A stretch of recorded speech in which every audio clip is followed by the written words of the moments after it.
its frontier. A line between what is and what's next. We've played the game, built the legends, carried the weight. But this is different.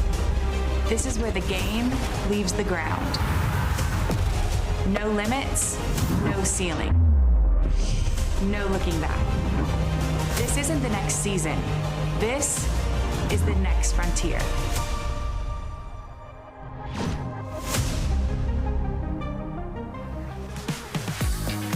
Welcome to Oklahoma City. Past the midway point in the AUSL season, and the stakes continue to rise. Carolina going for a two-game sweep after a come-from-behind victory a couple nights ago, thanks to a 5-run fifth inning. Oklahoma City trying to snap their worst run of the year. 5 straight losses have seen them fall in the standings down to the 5th position. Talon's running away. Another win for them last night, 11 on the season. They want that automatic berth to the championship. The next two teams will play a one-game play-in in College Station 2 days before the championship begins. Big chance for the Blaze to bury the Spark even further. They've also played less games than them.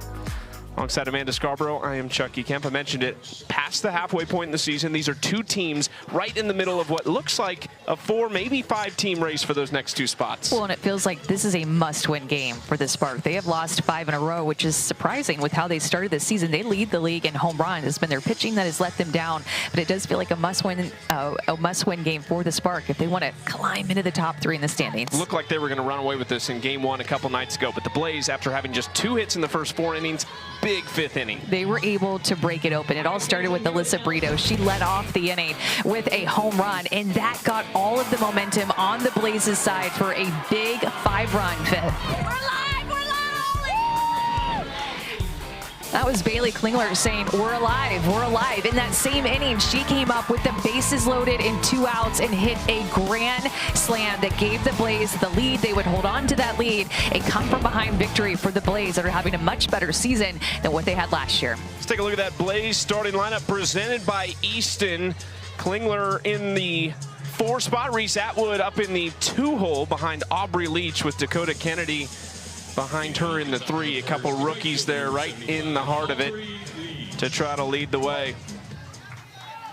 It's a Blaze lineup that is averages down, but one of the best on-base percentages in the league. They are also on a better pace for home runs this year. It was something they tried to address with the rookies and also in the allocation draft.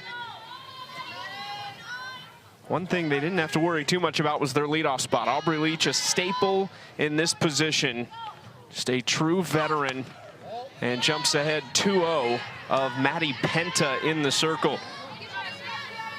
Penta, 3rd-year pro from Chesapeake City, Maryland, played her college ball at Auburn, a former SEC Pitcher of the Year and first-team All-American as a junior there in 2023.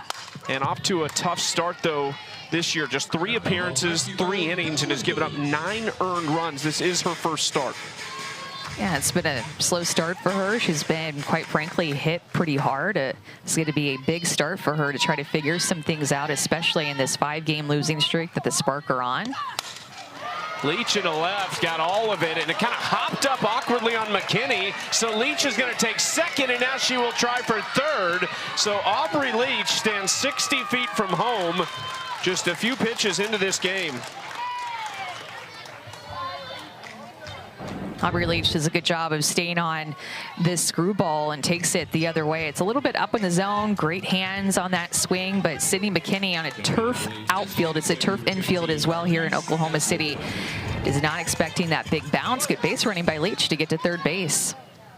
McKinney made a great play in left field the other night on a throw, but that is somebody who is typically, you're going to see here on the infield, 2nd, 3rd, maybe shortstop. This is lifted to left. A no-doubter off the bat of Reese Atwood. The rookie wastes no time in putting Carolina on the board.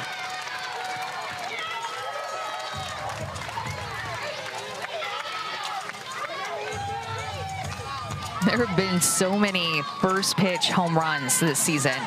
hitters are wanting to be aggressive against these elite pitchers in a slightly wider strike zone, so they go up looking early in the count. Bailey Klingler's grand slam was on the first pitch, and now Reese Atwood's home run is on the first pitch. Fourth home run of the season for Reese Atwood, leads Carolina in that category. She is one of the most likely in the lineup to swing first pitch, along with Bailey Klingler, who we saw hit the grand slam. Both of them on the first pitch of the at-bat, and both swing at more than 40% of first pitches. Yeah, Maddie Penta is a hard thrower, so throwing at 69, 70 miles an hour, she provides a lot of velocity for these hitters. She'll work screwball, curveball, rise, and go down the zone two with a little bit of a drop ball. Change of speeds, but 70 miles an hour, she can bring it up to all the way down to 55 with her changeup. Penta is ahead 0-2 of Kennedy and gets her to swing through that pitch. Let's go to Anna, who is with Reese Atwood. Okay, Reese, you're barely recognizable right now. The chain and the sunglasses are new. There's also Mackenzie Clark.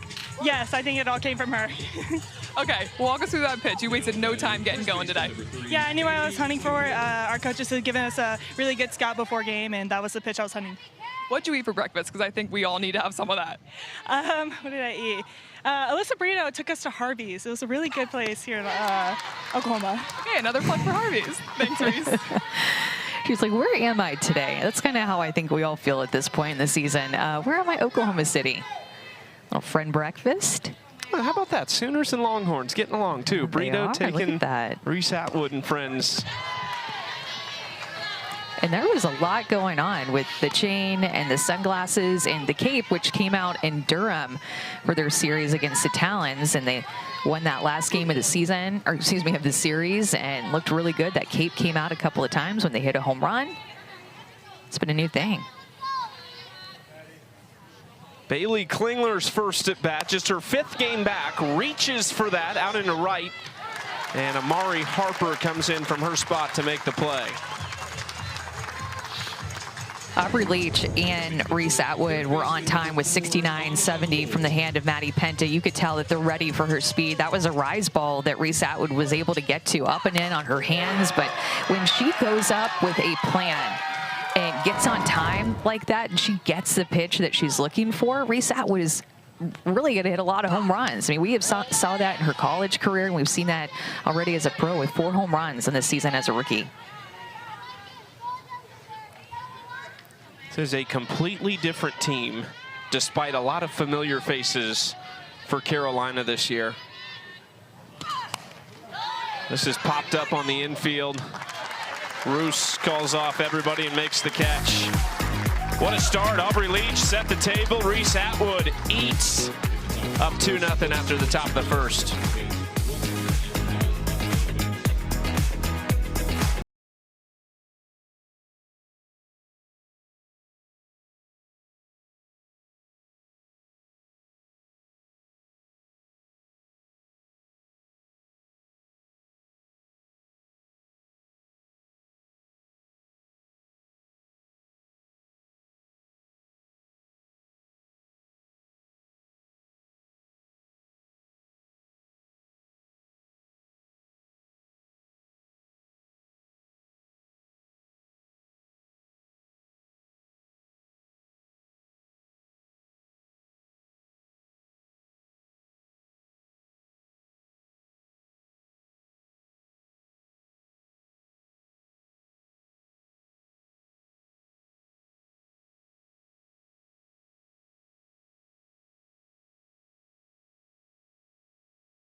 Let's take a look at the Oklahoma City Sparks starting lineup presented by Rawlings. Look out for the 2 spot. Sydney Romero couple home runs on back-to-back days, 5 RBIs, and then earlier in the year, a 5-game multi-hit streak that she put together. She's surrounded by Sydney McKinney and Delaney Wiz in the top 3. They need more, though, from the bottom half of this order. I got to get it going down there with Roos, Haley Lee, and Grace Jenkins. Need some production from the bottom half. They will face off with the veteran out of Florida, Alicia Ocasio, in her 9th year as a pro, former national champion as a freshman at Florida, and a tremendous two-way player. She's off to an excellent start. 2-0 with a 2.21 ERA and 12 2/3 innings pitched. It's really lowered her ERA this season from last season by about 5 points.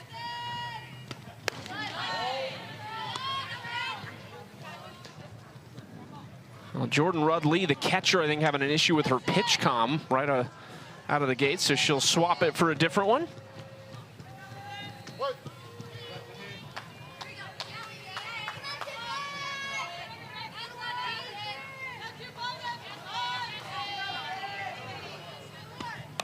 Slow roller back to Ocasio, tremendous fielder of her position, and there's one out as they retire McKinney. Yeah, Ocasio does such a good job of changing speeds and changing spin. She spins the ball almost as good as anybody in this league. It creates a ton of movement with all of her pitches. So her rise, curve, drop, and off-speed pitch that she'll work in there. Her drop also serves as another speed variation. That was the out that she got from McKinney out in front of that pitch, but she can vary it between 55 and 65 miles an hour. She's not going to throw at the same high velocity as somebody like Maddie Penta, her counterpart, but she's all about spin and movement and changing speeds.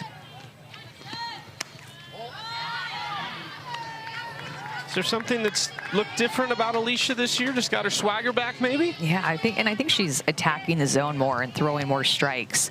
When you look last year at the amount of free passes that she gave up, I think that really hurt her, but she's just playing with a lot of confidence, getting a chance to play a lot of defensive positions, involved in the everyday hitting lineup, and I think that when you're a two-way player like her, just a pure athlete, you thrive in that position.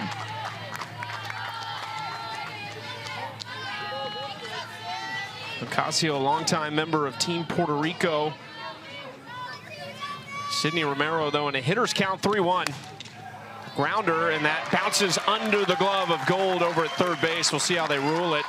Gold's only made 1 error on the season. It's a play that she will have wanted herself to make, but Romero is on, and they will rule that a hit. Well, Sydney Romero just has continued to hit the ball hard, hitting for a high exit velocity. So even a ground ball like that coming off of her bat at 69 miles an hour, considered a hard hit speed. This is tough for Anna Gold to be able to stay in front of with that hard hop off the turf. Pitch bounced away from Rudd-Lee and allows Sydney Romero into second base. This is early stages, but feels important like an important inning for OKC to try to get some sort of response.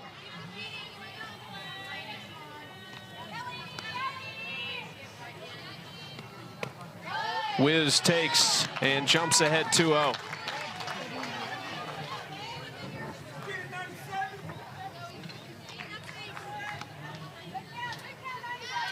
Delaney Wiz, 5 home runs on the season.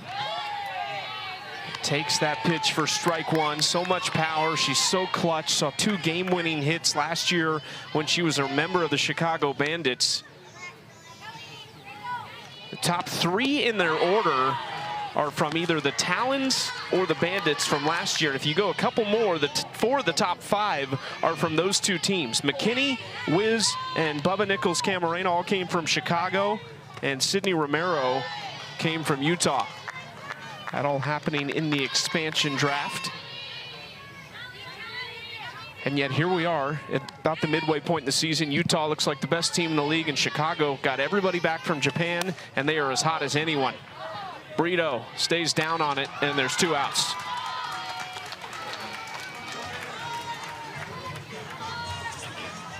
Yeah, when Alicia Ocasio is pitching well, she's going to roll a lot of ground ball outs like you've seen already in this inning, getting hitters to hit it off the end of their bat, or even if they make hard contact with it, like Sid Romero, she'll find herself with a lot of ground balls toward her infield. So her defense is going to have to step up today, and she has a lot of Gold Glovers back, or a couple Gold Glovers back behind her today.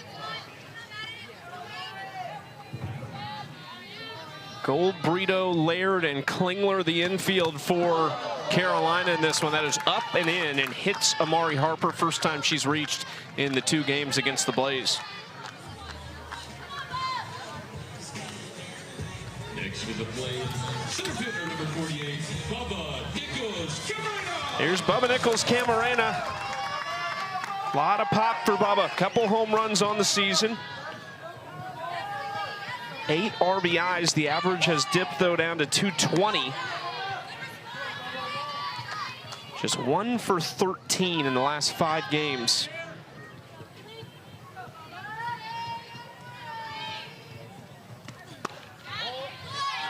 A couple of curveballs did not get the call on that last pitch. A little bit off the plate, but good pitch by Ocasio. That curveball, she likes to just paint right there on the outside corner at the knees to these right-handed hitters. Ground ball right side for Nichols-Camarena. They will hold Romero, and it might have been a good decision. That's a nice stop by Rudd Lee behind the dish. And now the bases are loaded, and oh, how Amber Flores would love to give Carolina a taste of their own medicine here with the grand slam. No one is more familiar with this field than Sydney Sherrill, who was an assistant coach here at Oklahoma Christian University, where the Spark call home in this 2026 season. This is a big opportunity for Sherrill. Well, it's a tougher matchup, too, going up against Alicia Ocasio. Lefties are hitting 182 off of her. Righties are hitting over 100 points higher, so close to 300 for the righties. So just a tough lefty matchup with Ocasio and how she spins that drop ball to their back foot. Not easy to barrel up. Sherrill takes ball 1 high. Big crowd here in Edmond, Oklahoma, just outside OKC tonight. Beautiful Wednesday evening. It is hot, just over 90 degrees, but a light breeze. Sherrill rips it through the right side, and Oklahoma City has their response. 2 runs will score, and now runners at the corners here in the bottom of the first. Just what they needed. Yeah, we talked about Ocasio throwing this drop ball to the lefties, and Sid Sherrill does such a good job of getting underneath that drop, or having the idea as a hitter to get her barrel to the bottom half of this ball to turn it into a line drive through the infield. Good swing by Sherrill with runners in scoring position to create that response from the Spark.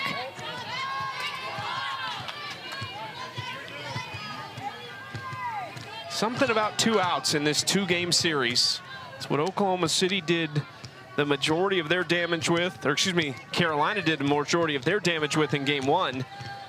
And now Oklahoma City, 3 consecutive base runners with 2 outs. Inside runner goes, and Sherrill is safe at second.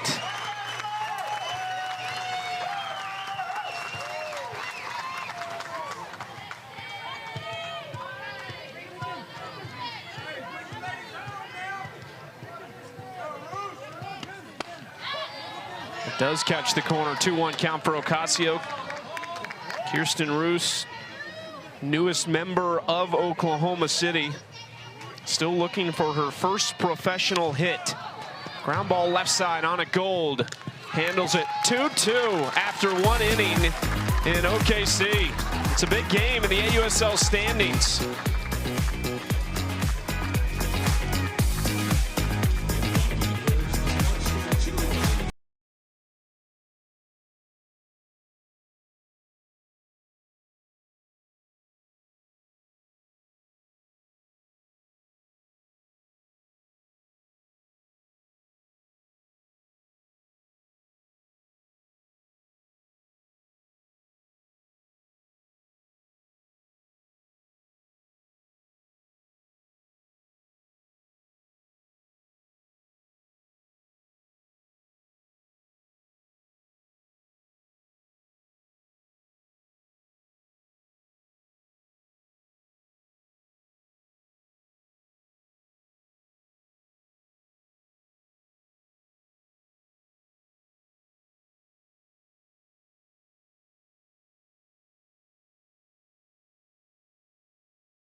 2-2 after one between Carolina and Oklahoma City. Let's check in with the third member of our team, Anna Camden.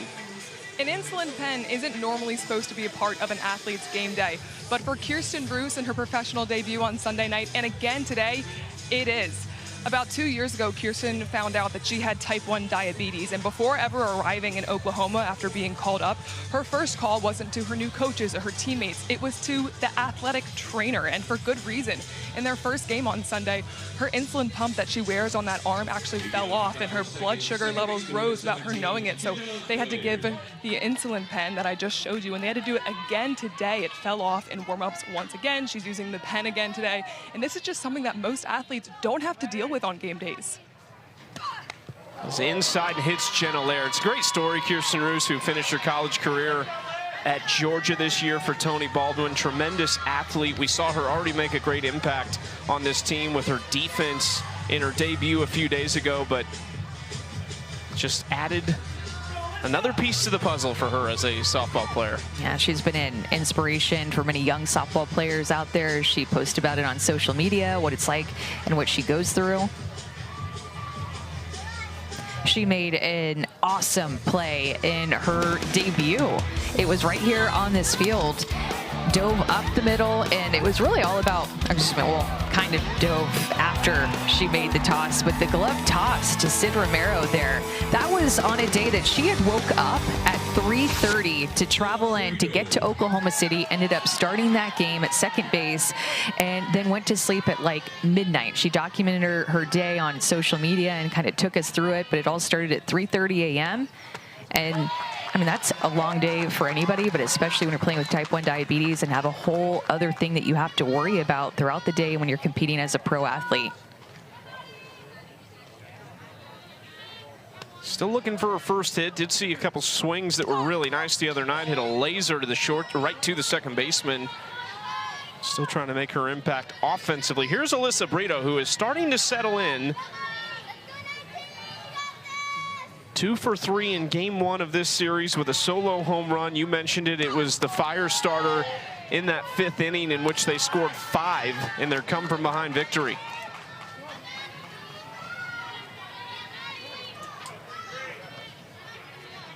Jenna Laird on first after the hit by pitch. 2-1. Brito on top of that. It falls out of the hand of Wiz, and Laird is into second. This drop ball that Maddie Penta is throwing is being really effective against these Blaze hitters. You saw what Aubrey Leach did and Reese Atwood did to start off this game. It was pitches up in the zone, a screwball and a rise ball. They were on time with 70. This drop ball that Penta is throwing and getting swings and misses and these hitters out in front is about 64.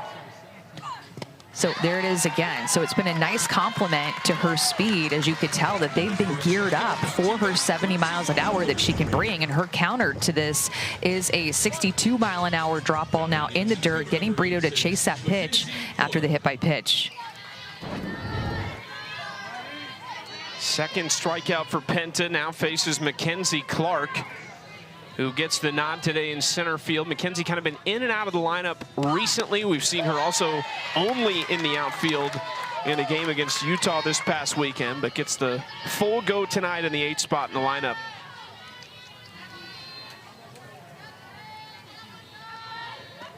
Hit just .217 last year, but she does have some power. 4 home runs a year ago, was part of the first ever trade in AUSL history. She was a member of the Volts, and then flipped places with Sierra Briggs last season in coming over to Carolina.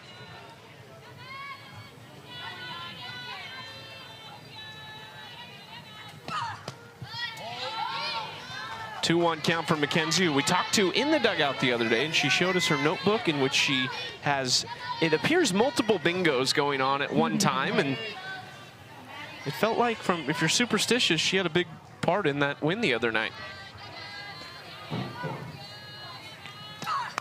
She has such a big personality in the dugout. She's the one that purchased the cape that they started to use after home runs whenever they were playing in Durham the last series, but she was so fun to talk to. And yeah, she's tracking the bingo card, making it before every game.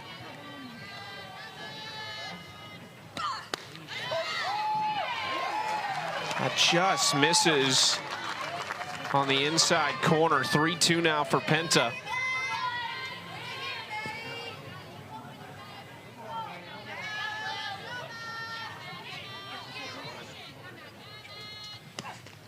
That one gets away from her. Mackenzie Clark is aboard with a 1-out walk, and now 2 on for Alicia Ocasio. Coming to the plate, the pitcher, number 8, Alicia Ocasio.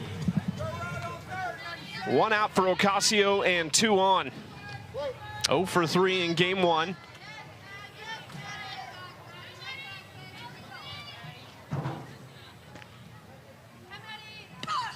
Alicia fouls it straight back. Well, Alicia having a much better year. I think one of the things that when you look at Alicia's numbers from last year to this year, a lot of credit goes to her head coach, Cara Dill, who was the pitching coach last year. She was on this staff. But you look at the turnaround that they've enjoyed under Cara Dill. 7 wins last year, already 7 this year, and in playoff position, which a win tonight would help boost a ton. Chance for 2 here. And they will just get the force at second. But Cara Dill's management of this pitching staff, Dana Sorensen's work that she put together in not just the college draft, but the allocation draft as well, bringing in players like Alyssa Brito, has just completely changed the complexion of this franchise. Yeah, a lot of new faces, a lot of returning vets that were a big part of last year's team, and the success that they did have at times have just made this Blaze team a really balanced team. Ground ball right side for Roos. It's a clean inning for Penta despite a couple base runners. Oklahoma City going to try and keep the bats going in the bottom half.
This was Taylor Swift night. What happened to that?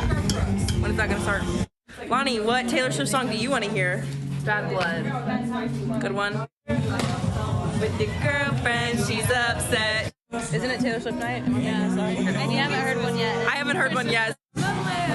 See the sky, pledge allegiance to your hands, your team, your vibes. Singing out and tapping on your window. I want to hear I'm Gonna Get You Back. Cool. Yeah.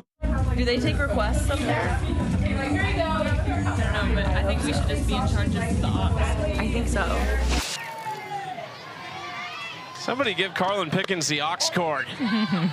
What's your go-to Taylor Swift song? I don't know. I was just like looking through my music and thinking, which one do I play the most? I kind of been with Kaylani of Bad Blood. That was a most played one for me. They were singing our song in the dugout. Is Anna, do we have Anna on the mic? Can we get a Taylor Swift song from Anna? We'll see if we can.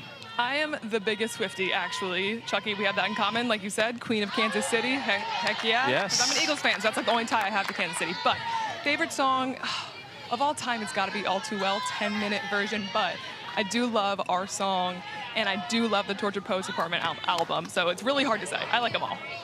They were singing our song in the dugout. I was very impressed. Like that's way back. And what was yours? I do like the new stuff. Yeah. Like Fate of Ophelia and Opalite. I think this is very good sing-along songs. We had Barbie night, our last day in Durham, so that was fun to have Barbie Day and see, I don't know, all the pink that was everywhere for the Blazes home game at the Durham Bulls Stadium.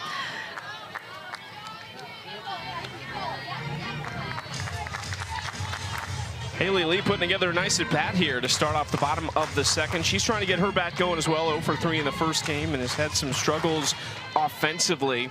And you can see the frustration. I thought in game 1 of this series, you could really see how frustrated she was, because I think she knows and everyone knows what's in that bat. It just has not come to fruition yet. She has a lot of power. She's just been swinging and missing a lot. First strikeout of the day for Alicia Ocasio came on a rise ball, getting Haley Lee to swing and miss and chase out of the zone. Strike 1 from Alicia Ocasio, trying to match Maddie Penta's 0 that she was able to put up on the scoreboard in the top of the second. Facing Grace Jenkins, who was 1 for 3 in game 1. The rookie out of Arizona, started her college career as a tremendous catcher at UConn, and then transitioned to the outfield when she transferred to Arizona as a senior. Jenkins goes opposite field toward the bleachers, and it's gone! A first career home run for Grace Jenkins.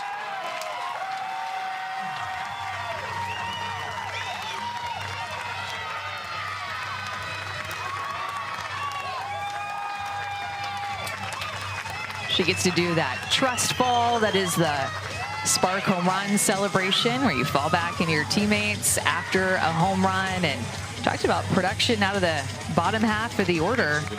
Getting a little bit of that from Sid Sherrill in the 6-hole, and then now Grace Jenkins staying on this backdoor curveball. Does not get out enough, and Jenkins just stays on it. 227 feet for distance. Park here down the lines is 200 feet.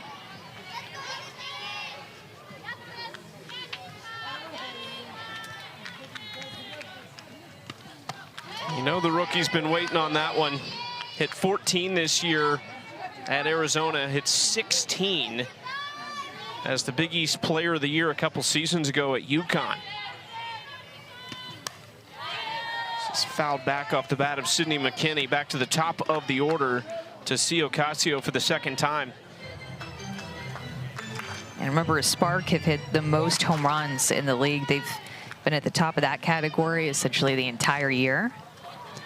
That is a great play by Klingler over at first to get to that before it hit the bag. And there's 2 outs. Let's go down to Anna with Grace Jenkins. Grace, first home run of your professional career. How did it feel? Oh, it felt amazing. You know, I was just looking on something on the outer half of the plate that I can drive, and it just happened to go over the fence, so awesome. And gave this dugout a lot of life. There's a lot of celebrations going on in there. Yeah, I think just like my teammates have been having my back, just coaching me at the plate, so I think like that was a win for me, but also a win for everyone else. Thanks, Grace. I think everyone's used to it, and I felt like Grace Jenkins was headed that way before Anna even, maybe Anna was waving her down, but it just feels like the players know now. You got to go find Anna after you hit one over the wall. And all this access that we get in AUSL. Wow, Sydney Romero is just incredible right now. The ball is coming off of her bat different. That one 76 miles an hour exit velo the opposite way. She's hitting the ball hard. She had 2 balls. She hit 77 miles an hour a couple nights ago. And so now she's stringing together another multi-hit streak. That's back-to-back games.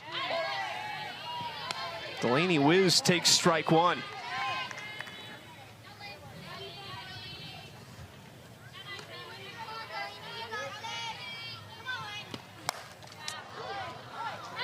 Is a mile in the air, but out of play.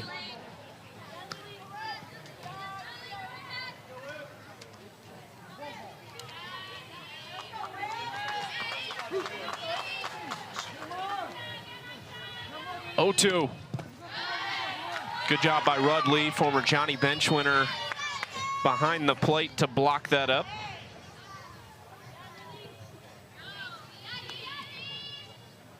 Johnny Bench Award winner, I should say. Wiz, hard hit. That's going to go off the base of the wall. Bounces really kindly back to Kennedy, but it's a double for Delaney Wiz. More two-out base hits. There's so much power in this Spark lineup, and the strength of their team has been their offense. They can really pour on runs quickly.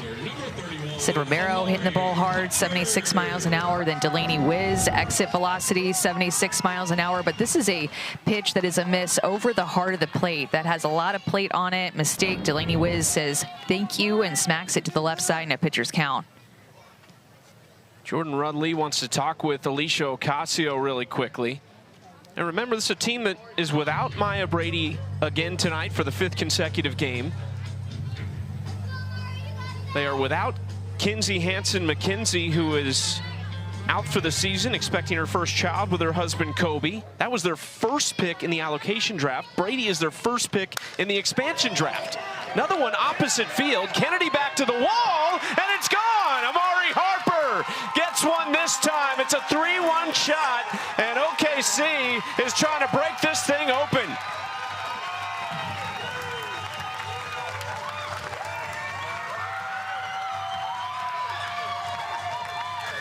The ball is sounding different coming off of their bat today, isn't it? They're just more on time, squaring things up, and Amari Harper was even a little bit out in front of that pitch, but this ball got into the jet stream. On the distance in the TrackMan, it says 195 feet, but I really think that that ball got up and the wind carried it that extra 5 feet for an Amari Harper home run. Look at that smile and energy getting to celebrate with their teammates. This Spark team knows that this is a must-win game on their 5-game losing streak coming into this one. It would put them just one win behind Chicago and Carolina overall, despite the games played being a little bit different. But it's just what the doctor ordered in the second inning. 4 runs for OKC.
Well, nobody had more All-Star Cup selections than Carolina. Dakota Kennedy, Alyssa Brito, Carlin Pickens, and Reese Atwood all headed to the All-Star Cup. It's that leaderboard format that all started this Athletes Unlimited project back in 2020. That leads all teams, though. That was the fan-voted players going to the All-Star Cup. More will be announced in the coming weeks. And then here's Reese Atwood earlier tonight. I already had a home run on the first pitch that she saw. Gave the Blaze the lead for the moment. 2-run bomb for Reese Atwood, her 4th home run of her rookie season, and she leads the Blaze in that category. Big reason why they are on such a better pace from a power perspective. They were so close last year. I mean, you look at the Blazes season, only got the 7 wins, 7-17, but you look at offensively, they were actually pretty good, 2nd best in average. But they were 4th in home runs, only hit 18 of them. Now they've hit 14 on the season. Had a lot of injuries that they dealt with, especially in the circle last year. Carly Hoover, the big one. She only threw in 2/3 of an inning. Came back from Japan. She gets the start. There's all this excitement that maybe Carolina's season was going to turn around at that point, and based on how Hoover's looked in the very limited time we've seen her for Portland, it looks like that might have been the case a season ago. Atwood off the end of the bat, shallow center, and Bubba makes a nice running grab. Yeah, Maddie Pinta has done such a good job of just mixing up her pitches, understanding what the Blaze were looking for up in the zone. Pitching Reese Atwood completely different. Home run came on a rise ball up and in, so this next at bat, they were all low and away with the drop and then got her out on the curve off the end of the bat, so staying away from her after that pull side home run.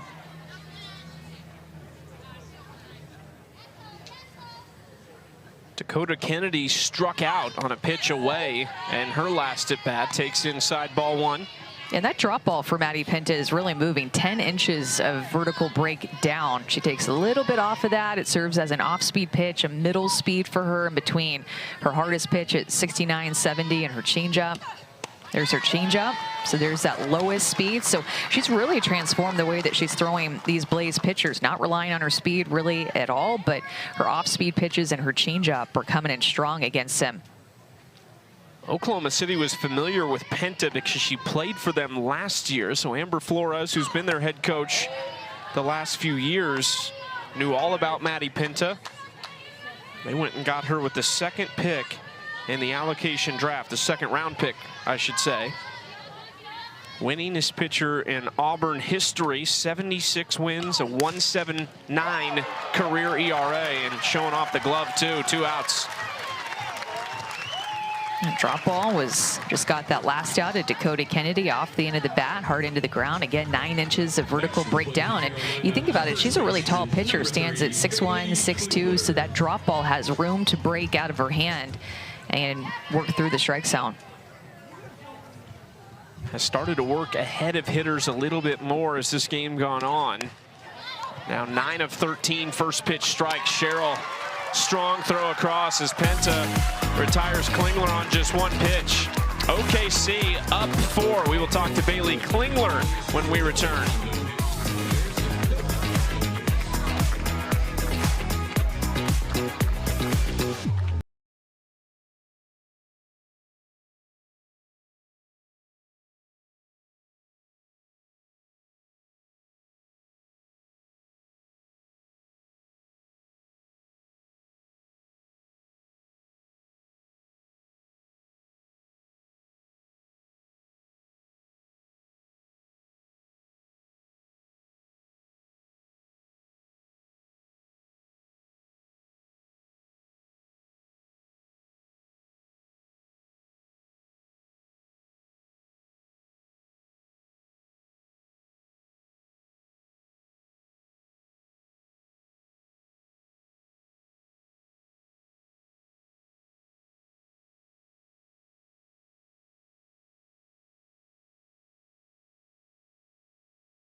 Part thanks to Bailey Klingler. First pitch she saw from Lindsey Grind the other night, a grand slam. This was part of a 5-run 5th inning when they trailed by 4. Ended up winning that game by that score, 5-4. We're joined live in the field by Bailey Klingler, just her 5th game back from Japan. Had the big win yesterday, trying to close it out right here. We'll let her finish up this circle visit real quick.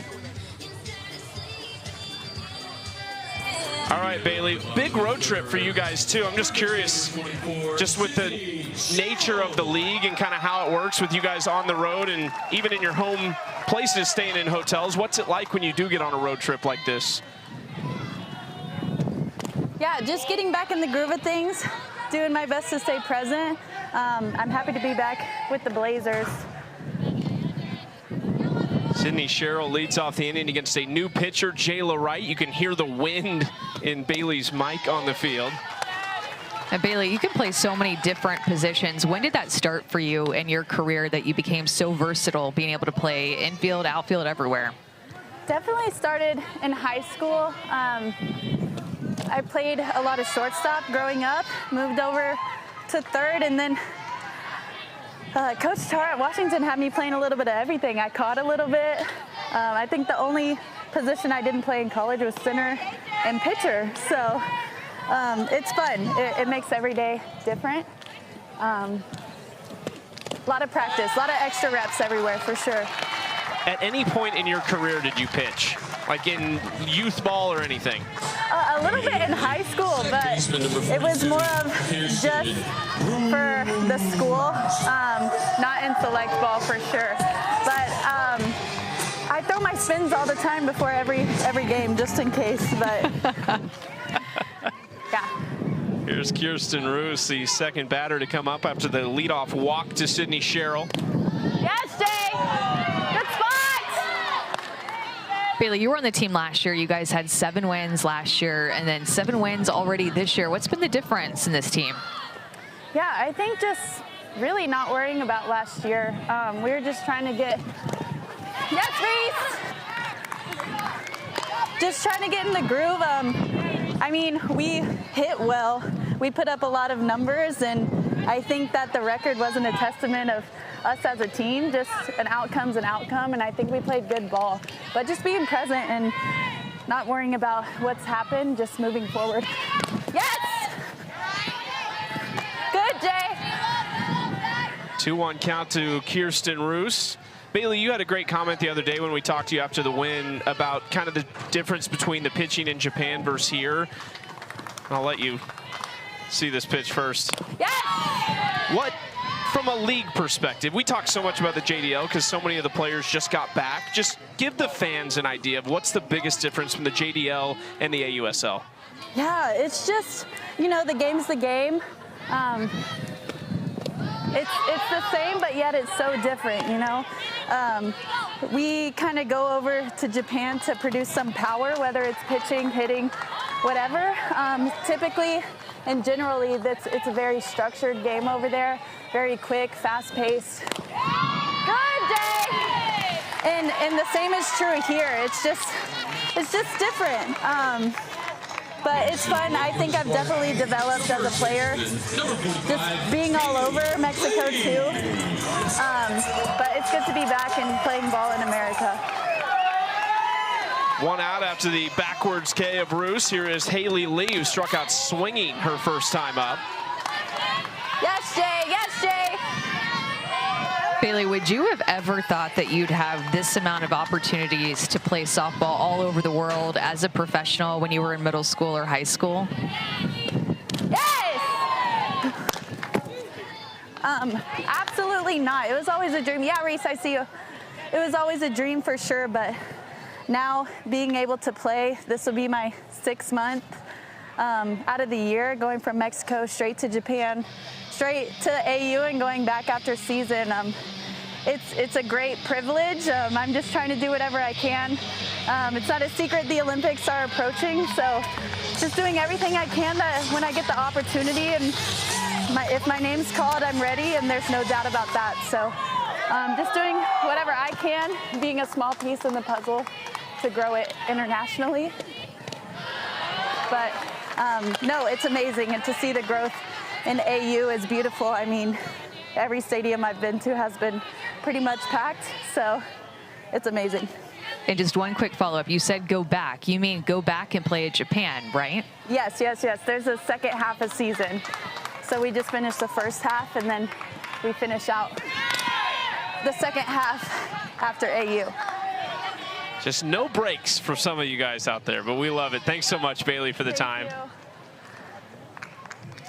It's incredible.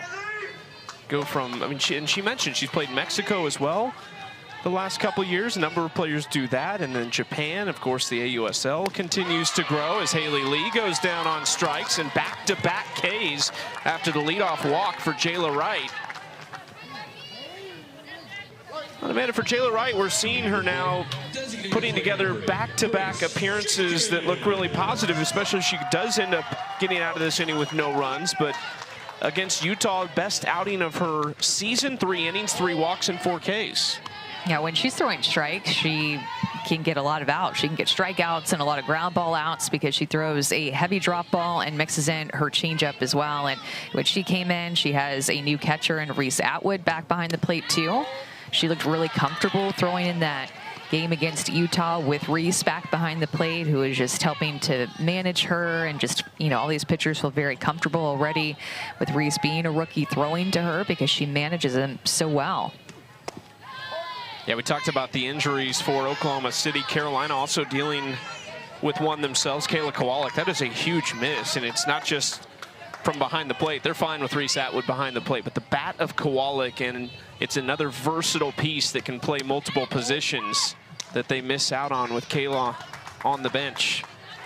We just have some injured players in this game that are big names. That's just so unfortunate. Kayla Kowalik being injured, Jessie Warren being injured for the Spark, Maya Brady, who had mentioned before as well.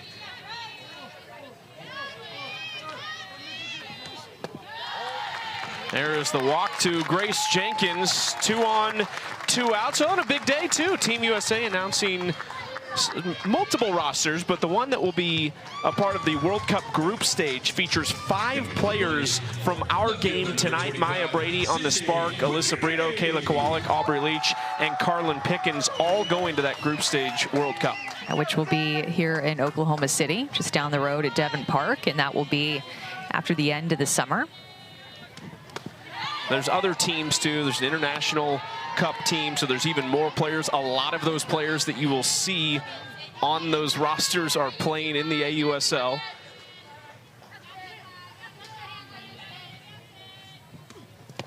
That is bounced in there.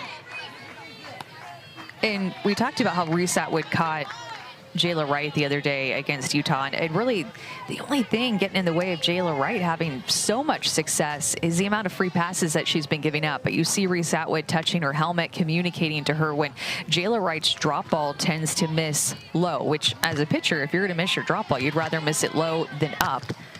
So Reese Atwood will touch her helmet or give her a sign above her head. I feel like she kind of almost waved a little bit above her head to give a different target for Jayla Wright to look at, to try to raise her drop ball more up in the zone.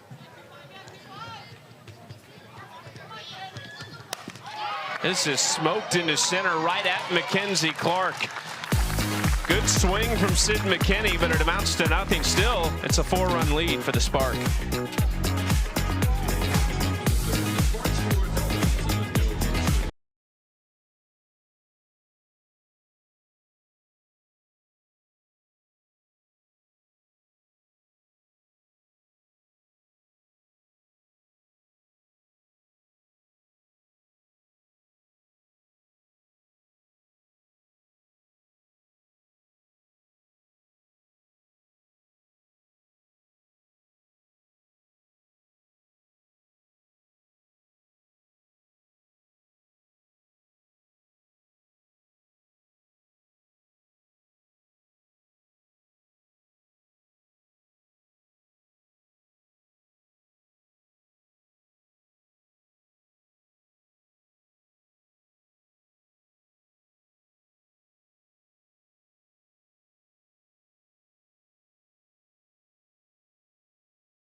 Don't look now, but here comes Chicago. Sammy Williams is raking for the Bandits. 23 RBIs. No one else is even in the same universe as Williams in some of these offensive numbers. 10 more than second place. And looking at the midseason awards, probably give the hitter of the year award to Sammy Williams. But looking at player of the year, pitcher of the year, defensive player of the year, and rookie of the year, this is who we'd give the awards to as it stands right now. Montana Fouts it seems like she just only throws complete games. on a Gold over at the hot corner. She had a chance to win defensive player of the year last year as a rookie when she was playing for the Blaze. Carlin Pickens has been so good in the circle for the Blaze. And how about player of the year? Jadlyn Alchin, the way that she has stepped up on the talons. I mean, she is up there in the league in terms of RBIs, stolen bases, batting average, and is essential for them being up at the top of the standings right now in first place. And also a lot of responsibility for somebody like Alchin, who's playing left or right field any given night for Utah in the biggest ballpark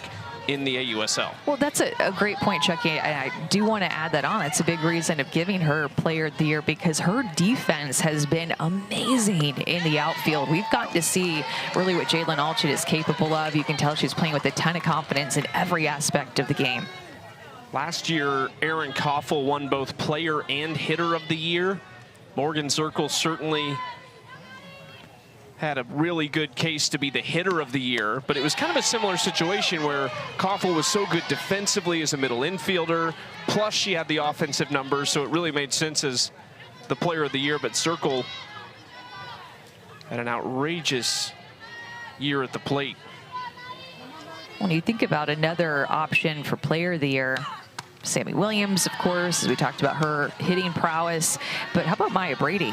She definitely would be that candidate, but she's missed the last 4 games because of injury. But before she went down, she was the one leading the league in batting average and RBIs and home runs, and her numbers are still really good, but she's missed a good chunk of games now.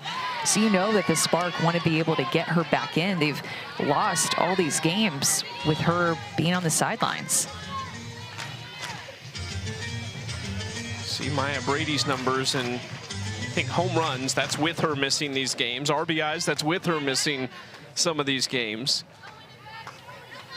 And then, of course, the glove that she has out in center field. Anna Gold fouls that back. She was playing at the beginning of the year like the best candidate for player of the year. So we've seen some players really thrive offensively, like Sammy Williams, like Maya Brady, and like the way that Jadlyn Alchin stepped up. Jadlyn Alchin was 4 for 4 last night. Their win against the Volts in Utah.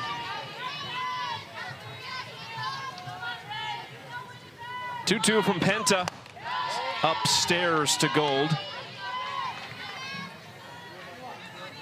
Top of the 4th, Carolina needs to get it going, but they did all their damage with a 5-run 5th inning on Monday night. Gold reaches out, and Roos showing off great range at second base. The rookie has been a tremendous defensive addition. Communicating with Sydney Romero, who was able to get out of the way pretty quickly, but that could have been a collision up the middle of the field. It was even more toward the shortstop side, but Roos got such a good beat on it that Romero ended up sliding, getting out of her way, giving her a little bit of love after that catch. Roos can cover a ton of ground.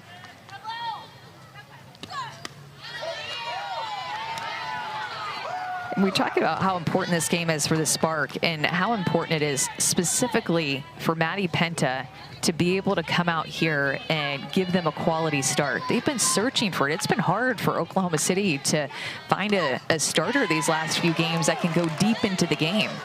But Maddie Penta does have the type of tools with her pitch mix that can go up, down, and change speeds that can last and be able to go deep into a game and face hitters multiple times because of how much she can mix it up. She has just not been able to see the results before this game. Got hit hard. I think opponents were hitting over 400 off of her in her limited innings once she came back from Japan here. At 467 entering this game, and gave up those 2 quick runs, but excellent sense. Jenna Laird back to Penta, gets knocked down, and she is unable to get it to first. Hopefully She's all right, and I think that's what she was telling Haley Lee is I'm good. And they will check on her for just a moment. Don't forget, tomorrow night, back in Chicago, Game 2 between the Cascade and the Bandits at 7 Eastern. It's live on ESPN. You can stream every inning on the ESPN app. Penta is good to go. Chicago is really good right now. They lost their first 4 games of the season. Since that point, they are 7-3 in their last 10. They've won 3 in a row, and they have scored 35 runs in the last 3 games.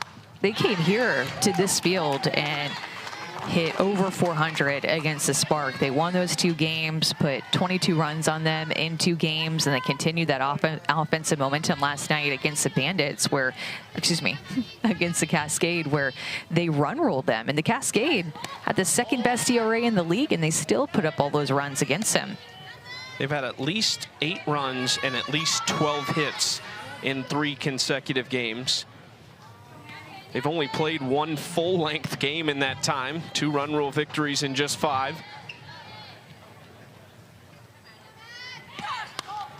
Runner goes. Throw is a little bit high, and she came off the base. Laird could not stay on second base, so Romero sticks with it. Jenna Laird just kept going when she dove in, and Sydney Romero, of course, did the right thing, just keeping that tag on her, but sliding to the outside part of the bag. And I love Laird trying to get her toes back to the bag to get in there before Sydney was able to put the tag on her. Delaney Wiz with a throw out. Nobody on for Alyssa Brito now. 2-1 count with 2 outs. That's a good spot from Penta.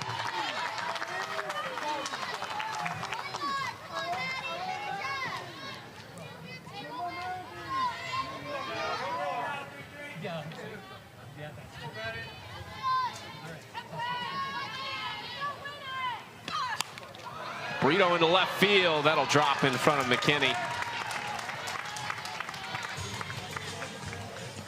Back-to-back singles, but just 1 on to show for it. The center fielder, number 86, Mackenzie Clark.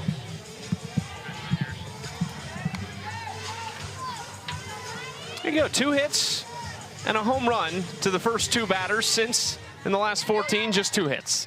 Being able to mix speeds with that off-speed drop ball that she throws, as well as her changeup. And you know that she feels good about just being able to get into a rhythm with this team on their home field. Popped up for Delaney Wiz, an easy one for the Spark backstop. And Maddie Penta continues to roll, 3 straight scoreless.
I always talk about feeling good, playing good, and that's really big in my game. I'm always someone who does my mascara and does everything because in order for me to play good, I always want to feel good. Sydney Romero with the no-doubter. And Sydney Romero is scorching hot right now. I get a lot of my confidence just from preparation. I remind myself that all of the preparation that I've done coming into whatever I'm doing, that is enough. So with that, just having the ability to trust in who I am and what I bring to the table. I always talk about playing free and having fun. That's the best Sydney that's in me. I'm Sydney Romero and I play for the Oklahoma City Spark, and my resilience is what makes me feel beautiful. That was our athlete feature presented by Sephora, the exclusive beauty partner of the AUSL. Incredible family, the Romeros. Very tragically lost their father a couple years ago after a battle with cancer, just 50 years old. It was Michael. See their mom all the time at the ballparks, out supporting all three girls. Sophia is the youngest, Sierra plays for the Volts, and then of course their brother Mikey, who was a former top 25 draft pick in the MLB, currently with the Red Sox in their AAA team. How about this for the last week for the Romero family? Sierra started this streak that they're on back on June 24th with a home run. The 25th is the only day they have not hit a home run since then. Mikey homered on the 26th and the 27th. Sid went and homered on the 28th and 29th. And yesterday, Mikey hit 2 home runs in the Red Sox AAA game. They are on an unbelievable run, and now it's up to Sid to keep it going. Yeah, so it feels like she's due here. But kind of seems like when you hear about Mikey Romero, maybe his major league debut is just on the verge. Maybe happening soon. Here is Sid right on cue, but it is right at Clark in center.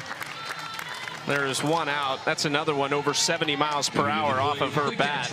Number 97, Delaney.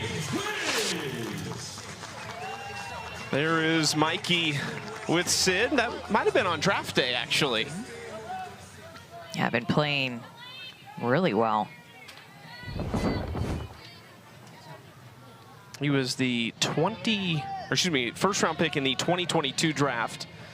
I mentioned Sophia, the youngest, is at Boise State, had a good year this year. And Sierra has been doing it for a long time. He's a tremendous player at Michigan and a longtime pro. Sydney might be swinging the best bat she has as a pro this year. It just seems like, well, in particular in this game, every time she's coming up, she's hitting the ball 70+ miles an hour. The ball is just flying off of her bat. You can tell she's playing free, like she talked about, and that's Sephora.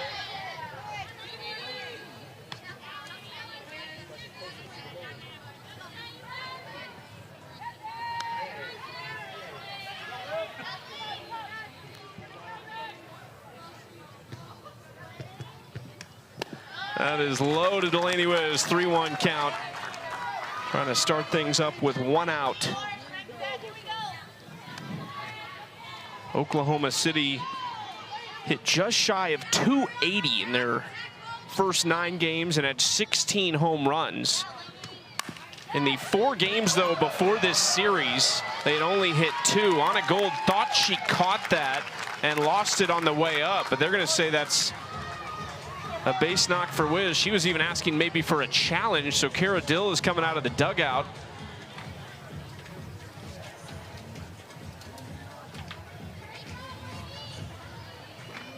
And we are going to have a challenge here.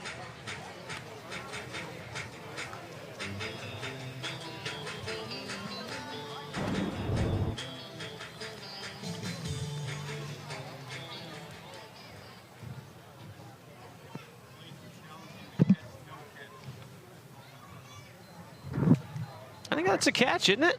It looked like a catch to me, yeah, from the above home plate angle. This one was a little bit different, seeing if we could tell if it hit the ground from the side. Ooh. Yeah. Okay. From behind home plate, I thought, oh yeah, that's in the air. But I think from this side angle, it's a one-hopper into her glove.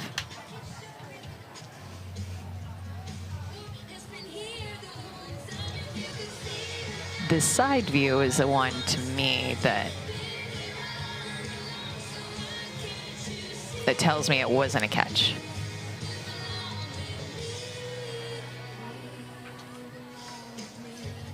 Or are they just saying it's not a catch because she didn't come up with it cleanly? That's what I thought the ruling on the field was, that she lost. She never had it all the way. I think she had it, but I think it might have hit the ground first, to your point. Yeah.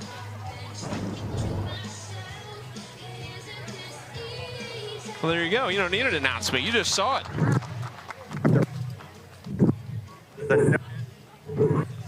That's challenge. Having some umpire technical difficulties with the mic there.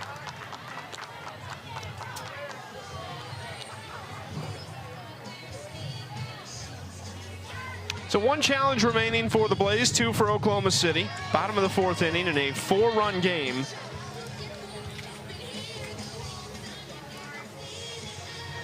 Next to the plate, Oklahoma City stays home for 5 more games in a row. So it's going to end up being a 9-game homestand for OKC. They started the year here, had a long road trip, and now they're back for a long time before they'll go on the road for their final 5 games to Texas and Carolina. But it's just a big kind of 10 days for them, with the Blaze here right now, Portland up next, and then Utah. That feels like it might be the decider in this race for at least maybe the 3rd spot. Is who can beat Utah? Can anyone go beat the Talons 1, maybe 2 times? Yeah, it's just that pitching staff that's so deep and tough to beat. And I feel like their offense is figuring out different ways to score, playing good defense. That Talons team, to me, just feels so strong, top to bottom. You can tell that they're playing well together, and every aspect of the game, they just seem tough to beat on. What do you think Cindy Ball Malone's pitching plans look like when she goes into a game? I feel like she pencils somebody in, and we'll see you tomorrow. With all the complete games. Harper goes down. That is out number 2 for Jayla Wright. Athletes Unlimited continues Saturday night as the Cascade take on the Oklahoma City Sparks. 7 Eastern. Catch that game live on ESPN2 and every inning live on the ESPN app. So an off day for Oklahoma City. Couple off days, I should say. I think that every time I have to talk about the days of the week, I go to a quick watch check. It is Wednesday, the 1st of July currently. You were just in Chicago. You came back to OKC today. We will go to Chicago tomorrow for the Cascade against the Bandits. Portland trying to get back in the win column. That's a really interesting game. If Chicago wins that, this thing is going to set off a huge race among these 4 teams, and the Volts would love to throw their name into the hat. They need a win. Kenzie Brown is a projected starter for the Cascade tomorrow night. Sam Landry got the ball last night, had a tough outing. Her first tough start of the year. Yeah, Sam Landry has been excellent. 2-1, Bubba fouls that off the plate and back off herself.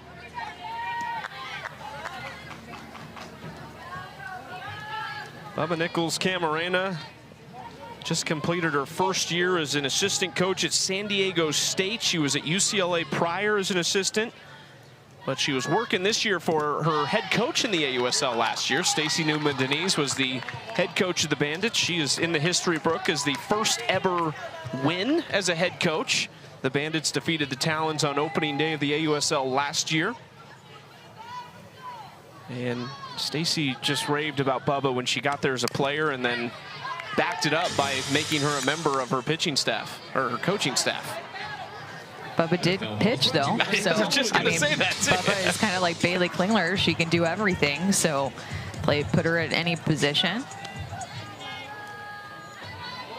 She was the Gatorade National Player of the Year as a senior at Merced High School back in 2016, and in part as a pitcher. But she never threw at UCLA. Well, we were talking about how successful the Talents have been, and you go to their pitching staff and how they've been the best pitching staff in the league and thrown so many complete games, but overall in the league, complete games have been up. All of last season, we only had 8 complete games thrown by pitchers. This season already, we've had 22. So pitching seems like it's taken a step forward. These rookie pitchers have added depth, I think, to the league. The veteran pitchers have come back in the best shape and ready to go at the beginning of the season, and I think that you're seeing it pay off against these challenging hitters. Utah has 10 of the 22. And what you'll notice, and you showed us this the other day on the standings with the ERA, and it kind of lines up. Best ERA at the top, and it goes down for the most part. But what you'll notice about those 22 complete games, the bottom two teams in the league, the Spark and the Volts, only have one combined. And it was Oklahoma City, and it was on opening day with the rookie Maya Johnson.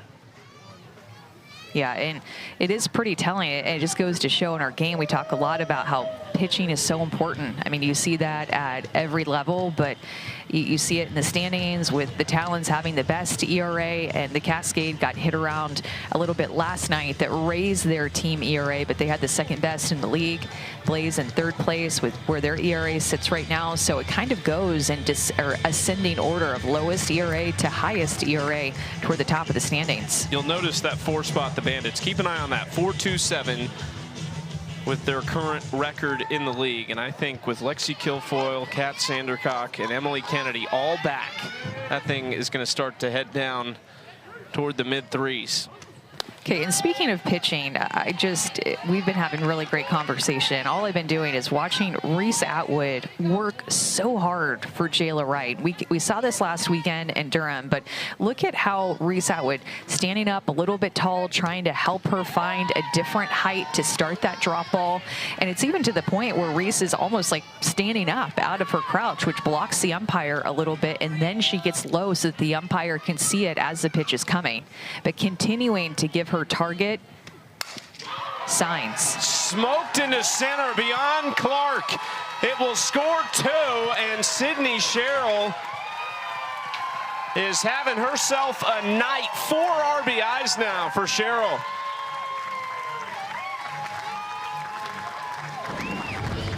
I think Sydney Sherrill is so good at pitches down in the zone. This one was right over the heart of the plate, didn't find a corner, but her swing just lends itself to these drop balls that are down. Her 2 RBIs that she had against Ocasio was a drop ball down the zone, and now 2 RBIs against Wright. Another drop ball hit hard. 76 miles an hour off the bat for Sid. She is the doubles queen, set the Florida State and the ACC doubles record in a single season. That was 29. She also has the Florida State career doubles record. So she's very used to that run out to second base. It's a well-worn path in Tallahassee where Sydney Sherrill made it to second a lot. And you had pointed this out, about Jayla Wright. The batting average against her coming into this game was just 158. So she's been successful when she's thrown strikes, but where she's gotten herself into trouble is that lack of command at times and free passes and having to throw to extra hitters because of those free passes as she gets a strikeout there. Roos goes down, but it's 2 more runs for the Spark and a 6-run lead as we go to the 5th.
Sunday at noon Eastern, Boston Legacy taking on Bay FC in the NWSL, presented by Ally. Watch it live on ESPN and catch it on the ESPN app. We've also got a great WNBA matchup coming up Sunday at 7 Eastern as the Indiana Fever roll into Las Vegas to take on the Aces.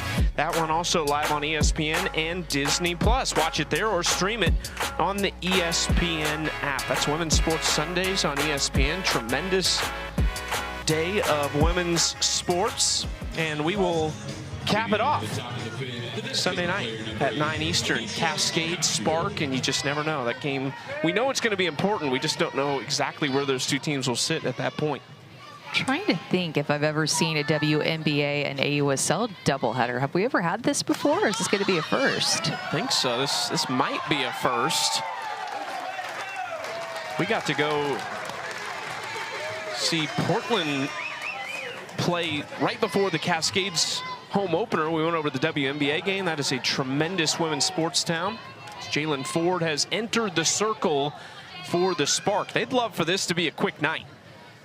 They are just 2 runs away from run rule territory, and they're hoping Jalen Ford can make quick work of 9-1-2 in the Carolina order. Well, we've seen her do that before, and a couple of her appearances, when she's on, she works quick, goes to her curveball, and is able to get swings and misses with that pitch and called strikes. But when she's her best, she is attacking the strike zone with her curveball. Will also mix in her rise ball, and of course she comes from the left-hand side, throwing about 66, 67 miles an hour from the left-hand side. Swing and a miss for Ocasio. Jalen Ford, big-time strikeout pitcher 2 the other night in her lone inning of work, 4 in her 2-inning debut against the Talons last week. Yeah, her ball can really move. This is going to be her rise ball that she gets about a 24% swing and miss rate up in the zone, gets Ocasio to chase this. And, you know, the thing about Jalen Ford, she's been a pro for a while, but she's also been playing in the Japan Diamond League, like we talked about with several of these other players, like Maddie Penta, who started this game. But these hitters have not faced her very often. So despite her being more of a pro veteran, they have not seen her. So it's a completely different look for them as she's playing in the AUSL for the first time. Up and into Aubrey Leach at 67 miles an hour. She had to turn away from that. 1-1 count.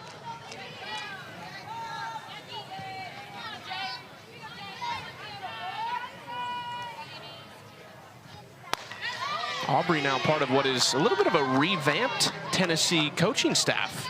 She has been there, but has been elevated to an assistant coaching role.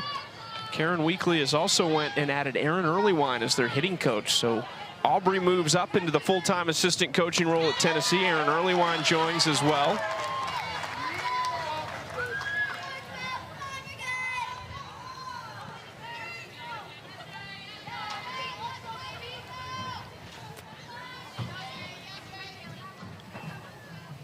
Two-two pitch. Aubrey fouls it back. That foul ball brought to you by Bill Windows.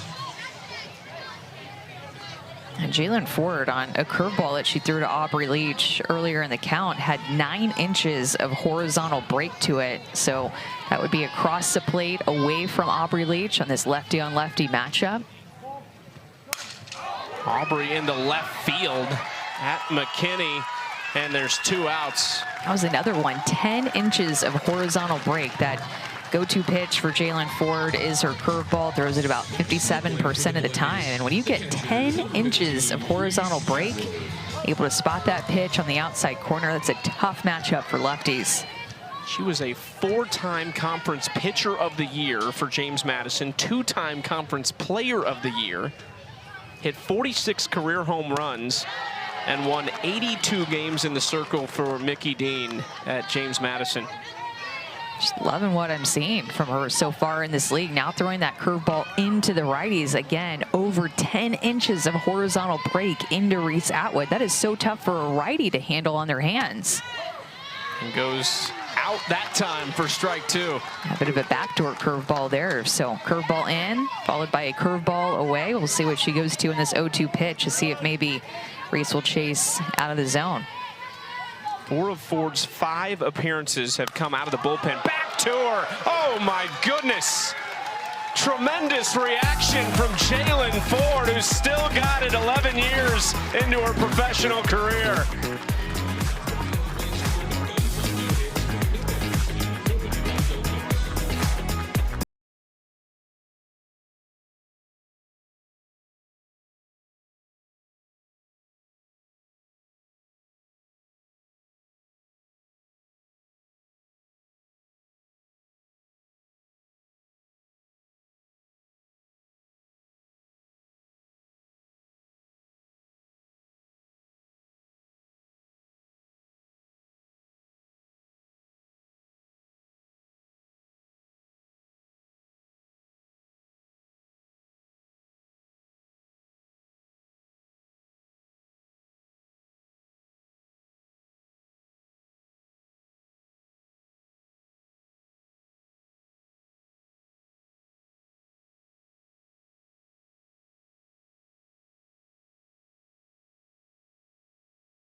My attention that Alyssa Brito has become the Carolina Blazes personal barista, so of course we have to go check this out. I just got here and she's already hard at work. Reese, do you want a coffee? The maple one? Okay. Oh, first things first, guys. We have to grind our beans. A big thing about a leader is like you have to be the best server too. So that's kind of what I was thinking through on all of this. And it's always been like my dream to own a coffee shop / bookstore / flower shop in like Italy. Greasy poo, taste test. Brito and Brew will literally be my name. This is scorched into the alley in right center field. Haley Lee with a leadoff double. Just the shot she needed. And we just saw that great piece on Alyssa Brito, the barista for the Blaze. Anna, did you get a coffee? What's the deal?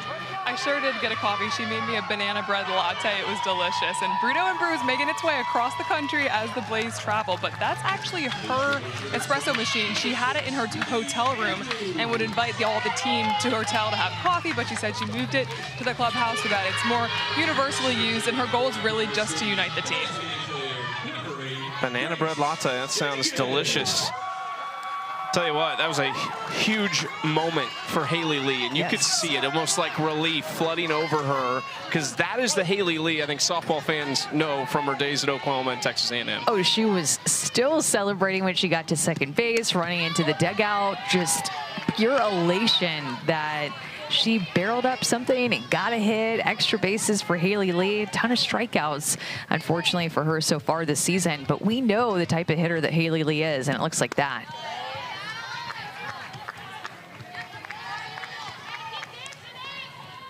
16 strikeouts in 36 at-bats this year. She was just 3 for 30 entering this series. Didn't have a hit in the first game, and then that is a double for Lee, her first extra base hit.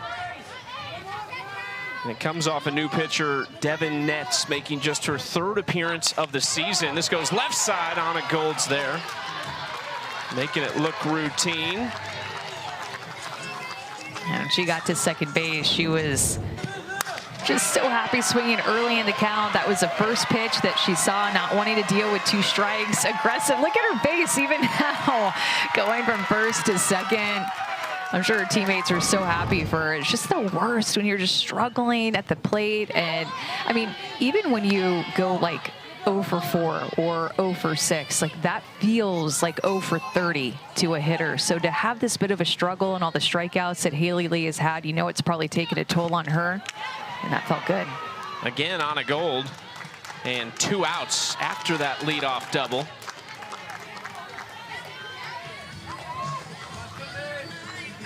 see how that impacts Haley Lee in the games going forward. Again, they'll have 2 full days off. They'll come back on the 4th of July for a 2-game series against Portland right here in Edmond.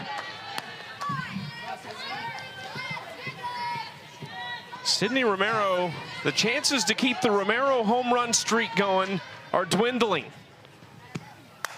And another hard hit ball for Romero. This gets by Clark in center. Romero rounding second and headed for third. I can't remember the last ball Sydney Romero hit that wasn't at least 70 miles per hour off the bat.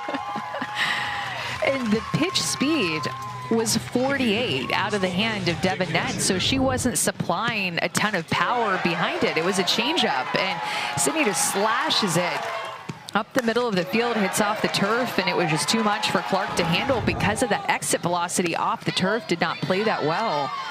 And Oklahoma City is up by 7 runs. If they score 1 more, this is going to be a run roll. 3-hit day for Sydney Romero. Devin Nett's trying to extend this game against Delaney Wiz now.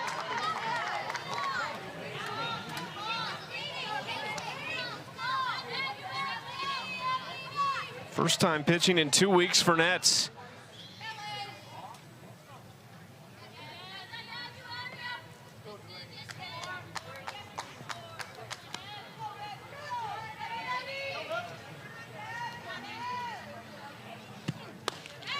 Good spot from Nets for strike 2.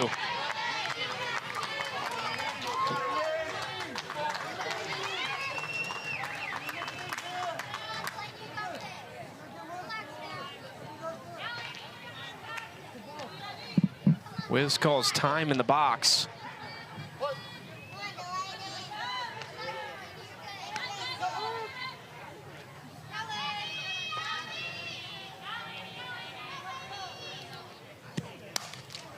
This is over to second to Laird, and Carolina will stay alive for at least 1 more inning. We will go to the 6th, but it's a 7-run deficit for the Blaze.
Oklahoma City has scored in all but 1 inning so far tonight. 9 runs on 11 hits. And really have gotten it done top to bottom, which we talked about right off the top of the show, needed to. It's one of the stories to keep an eye on, as well as these 3, the Talons pitching. You just can't talk enough about it. 10 complete games, 5 of them from Montana Fouts. They just got last year's AUSL Pitcher of the Year in Georgina Korek back this past week. And then Sammy Williams leading the charge for Chicago offensively. Megan Grant and Williams will match up in game 2 of that series tomorrow. If Megan Grant hits it, it's leaving the yard.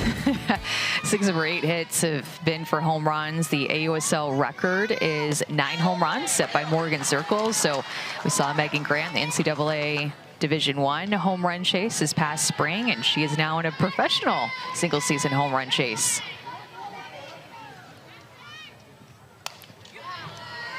Second inning of work for Jalen Ford. She will face Dakota Kennedy first and jumps ahead 0-2.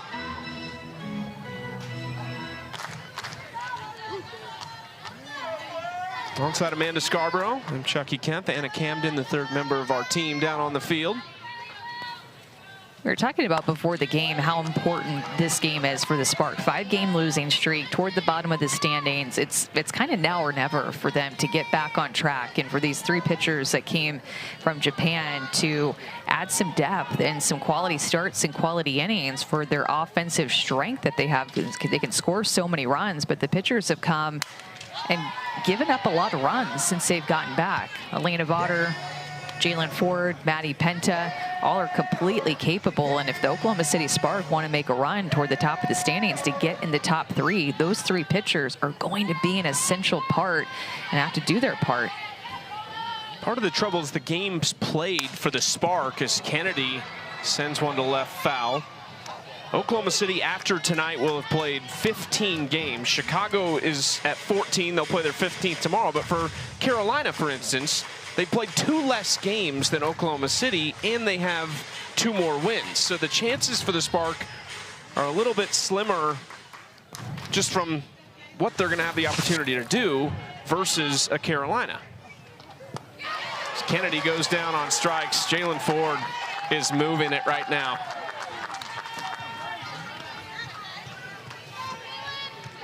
Do you expect, as the season goes on, there's only a few weeks to go, which is hard to believe, but that is the situation right now. Do you think we will see Jalen Ford in more of a starting role? We've only seen her start 1 of her 5 appearances. Do you expect this weekend that she will get the ball to start a game? Yeah, I think that she should, and I think that she will. I would use her as much as I possibly can in relief to close games. I just feel like she has the experience, the mindset, the stuff for it, and she's proven herself that she can come in here and get swings and misses and quick outs, which is what this team has needed desperately. They've had some just tough games and innings where they just cannot find a way to get outs and giving up so many runs. And even though their offense is their strength, it's a lot to come back from. 5 rookie pitchers to start the season. They're down to just 2 now, Peja Gould and Maya Johnson. The 3 that returned, Jalen Ford, Elena Vaughter, and Maddie Penta, 2 of which we have seen tonight. Vaughter, the one we have not, 3rd-year pro out of South Carolina and Stanford.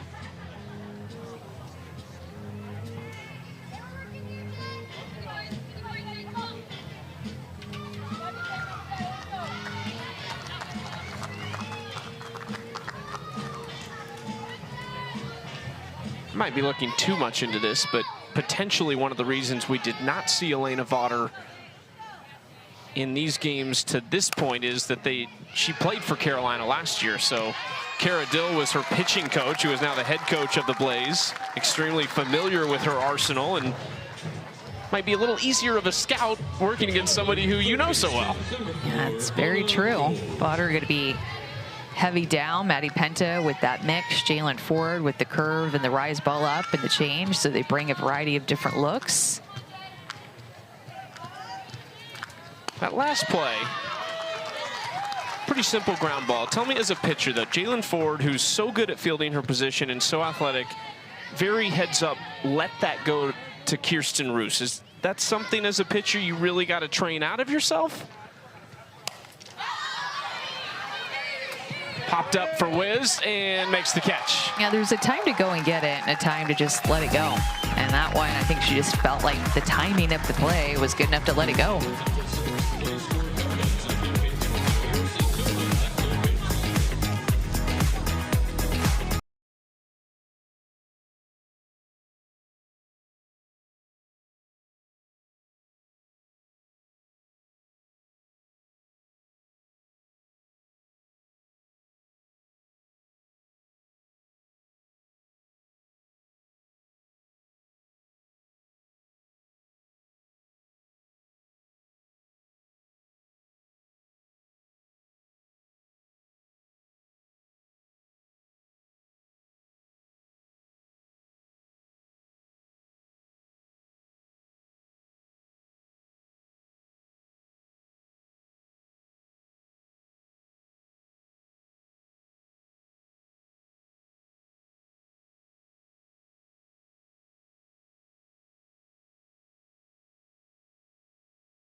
Today's celebration of the game is brought to us by Sephora, the exclusive beauty partner of the AUSL. It is the celebrations of two rookies, Grace Jenkins and Amari Harper, doing the trust ball with their teammates. Both of them hitting their first career home runs in this game. And then Haley Lee getting off the schneid with that double first pitch that she saw it. But how about Grace Jenkins and Amari Harper stepping up in this game when so the veterans as well, but the Spark offense is producing with the vets and the rookies tonight, doing so good with 2 outs. 7 for 12, and 8 of their 9 runs have been driven in with 2 outs. Inside, Harper is hit. That is the winning run here in the 6th inning for a potential run rule for OKC. We said it the other night how important that game was and how much of a gut punch it had to be for Oklahoma City after jumping out to an early 4-0 lead. They'd only given up 2 hits through 4 innings and ended up giving up 5 runs in the 5th. They continue to show that never quit mentality, though. And even tonight, fell behind 2-0, and you probably might be thinking, oh, here we go. They responded immediately with 2 in the bottom of the 1st. Penta bounced back with a couple scoreless innings, and they got 4 in the bottom of the 2nd inning and haven't looked back. I think her bounce back was so important because in watching the Spark play, the starting pitcher was like, once the opposing offense got to them, they just couldn't find a way to turn the tides and make adjustments. But for Maddie Penta, she really bared down and figured some things out, found a way to give her team a quality start after having a couple of runs off of her in that 1st inning. I think that was just important for momentum for their pitching staff and momentum for their team to be able to come back and score all these runs.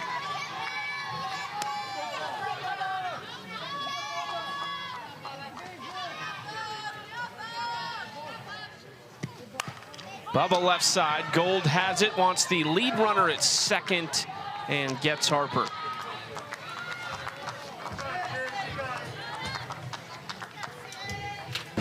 ESPN is the home of MLB.TV. Stream every out-of-market game live or on demand using the ESPN app. Blackout and other restrictions apply. For more information, go to ESPN.com/MLB.TV. Oh.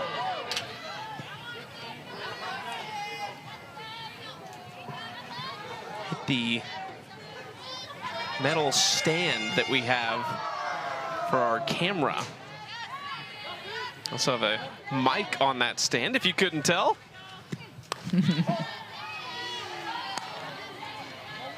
I avoided the fancier words tonight. I don't need you asking me to define any words like the other night. I know stand and I know post. The other word that you used, no. Stanchion. Felt like an SAT word that I was back in high school or something. How'd you do on that? I mean, it was just okay. Yeah, you went and played softball. Yeah, it was just okay. Yeah. Did what I needed to do to go play softball in college.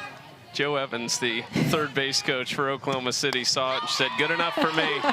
Strike 3, Cheryl goes down looking. There she is. She took a chance on you. Yeah. I'm so happy that she did. Longtime coach, love seeing her coach in this pro league, and she is having an absolute blast. Now the head coach at UC Santa Barbara after her time at A&M. Popped up by Roos. Nets back in a good inning from Devin Nets, 2nd-year pro out of Arizona. Last chance for Carolina coming up in the 7th.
Here's how we got here. 9 runs, 11 hits for Oklahoma City, and it's been a consistent approach at the plate, scoring in 4 of the 6 innings. Reese Atwood did get Carolina on the board first with a 2-run shot, her 4th of the year, but it just hadn't been enough. This is a lineup for the Spark that have gotten it done very much as a collective tonight.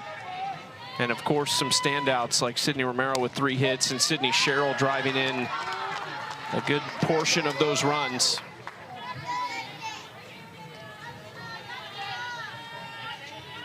There is Sherrill, 2 hits, 4 RBIs, a double.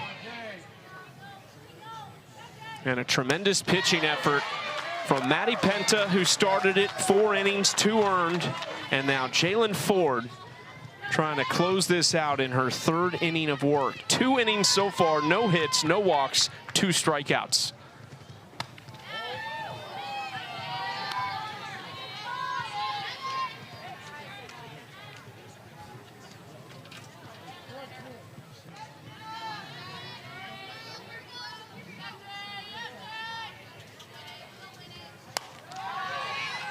Two. Middle of the lineup for the Blaze, quiet today. 3, 4, and 5 combined, 0 for 9. That's Dakota Kennedy, Bailey Klingler, and Anna Gold. Laird goes down looking. Another strikeout for Jalen Ford, number 3. It's had some backdoor action to it. It's a backdoor curveball, so it's going to start at the lefty and then break back across the inside corner. So she can throw her curveball on both sides of the plate, freezes Laird. Looked like it moved a little bit down as well. Great location. Now Alyssa Brito with 1 out.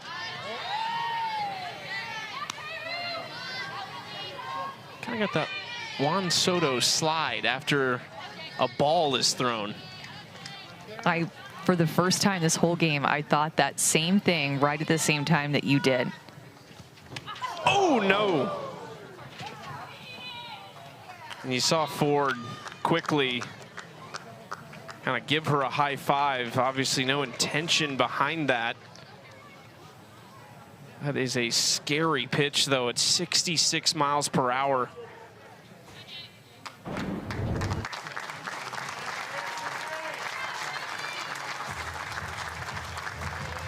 Looked like it hit her in a few different places. Definitely felt it most on her hand or her fingers. That's her throwing hand. Thought you could hear Jalen Ford maybe say I'm sorry when she was running up to Brito. And I think obviously Brito's not happy about it. I don't think there was any intention behind it, but Ford making sure she knew that and gave her a quick little high five.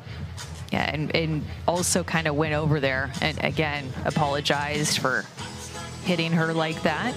Not intentional.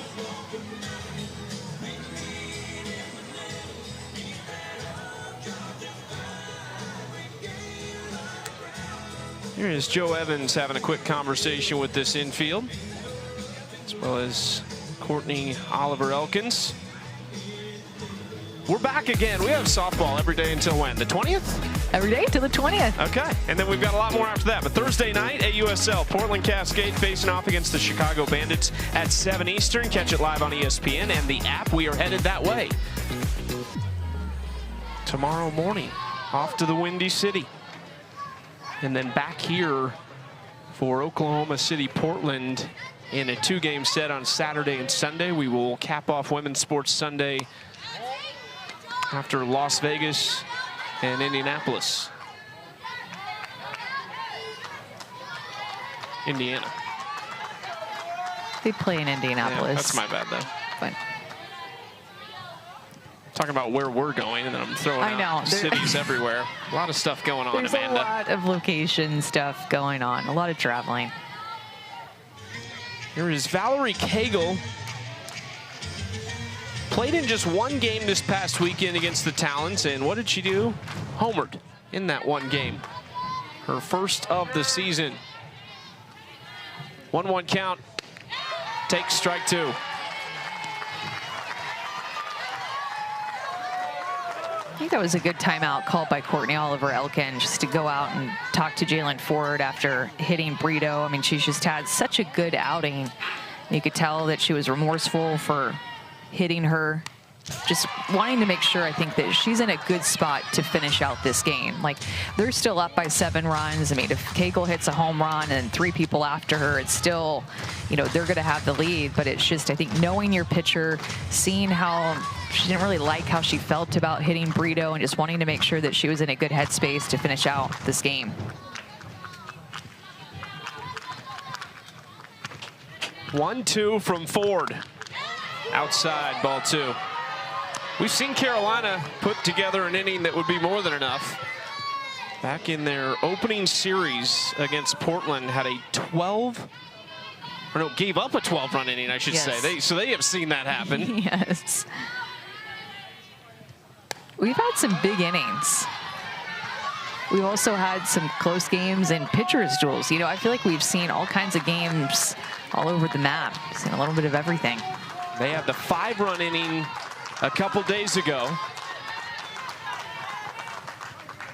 Seen Chicago put together some massive innings, especially as of late. It's a good at-bat by Cagle after falling behind.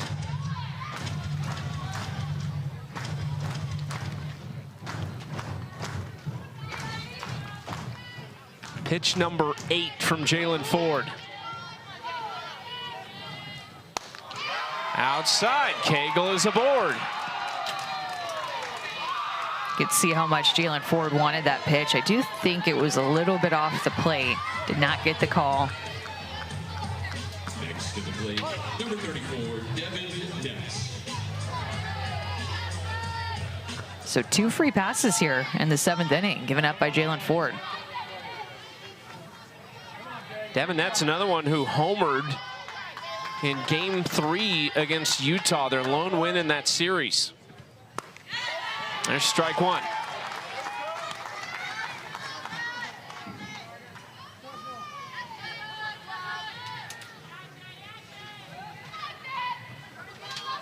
Carolina winners of 2 straight. Oklahoma City has lost 5 in a row. Oh, the off speed from Jalen Ford, 54 miles per hour for strike 2.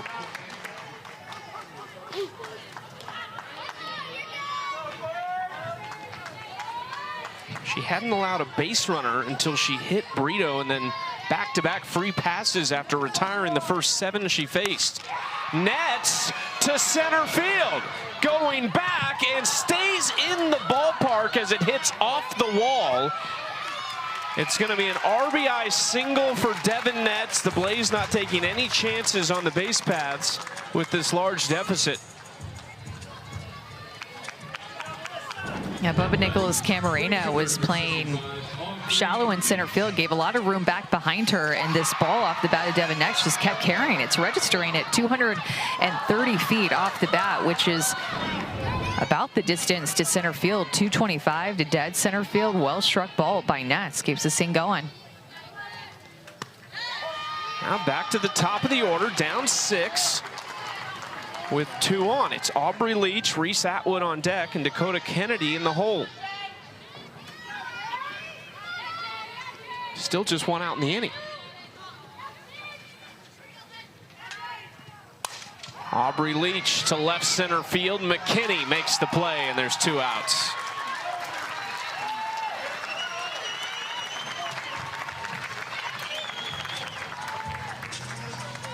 Now batting the catcher, number 15, Reese Atwood.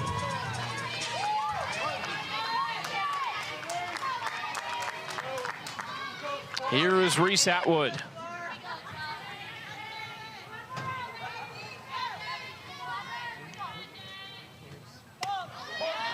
Takes strike 1.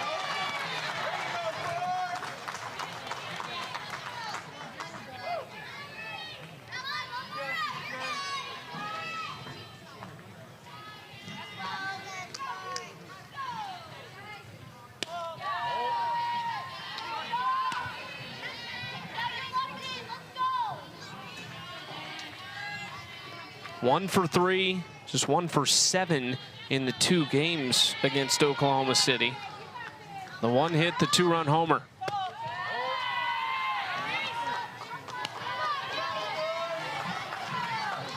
Incredible to think what we've already seen Reese Atwood do in her career at Texas. 2-time national champ, one of the best players in the country over the last few years. And now there's the opportunity to see her and Carlin Pickens as the battery for Carolina for a long, long time in this league and with potentially Team USA. There could just be a relationship there that grows and grows for many years to come. Fun to think about. Hitters count for Reese. This is a dangerous pitch for Ford. And does deliver strike two. The crowd was very pleased with the fact that Reese Atwood tossed her bat and has to get it back.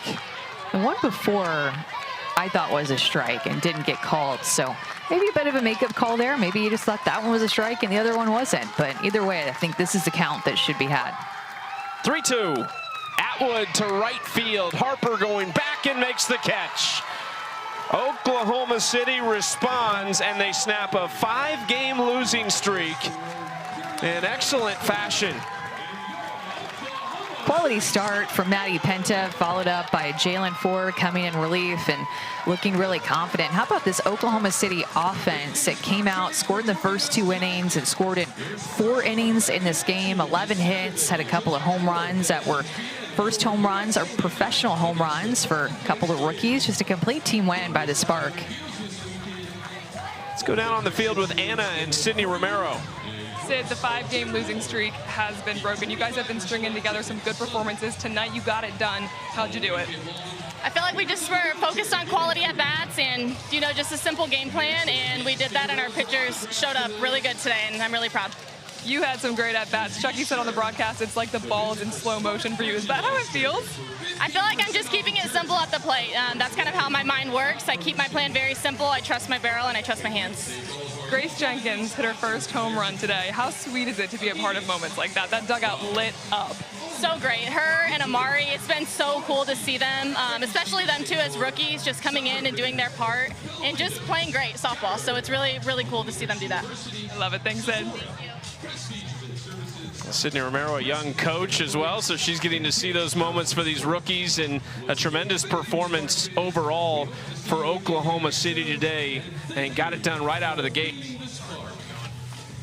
2 runs in the first, 4 in the second, and 2 more in the fourth. It's a big win for Oklahoma City, just 1 game behind the Blaze, who are now 7-6. And they will get a shot at the Cascade this weekend, too, with 2 big games. Yeah, things are getting really close between the Blaze, Bandit, Spark, and Cascade. Oh, my God. I don't know how this all is going to end. There's so many more good games left to have and so much meaning behind all those games that we have coming up in the next couple of weeks. Top 3 teams make the playoffs. A lot of these teams obviously going to match up over the next 7 to 10 days.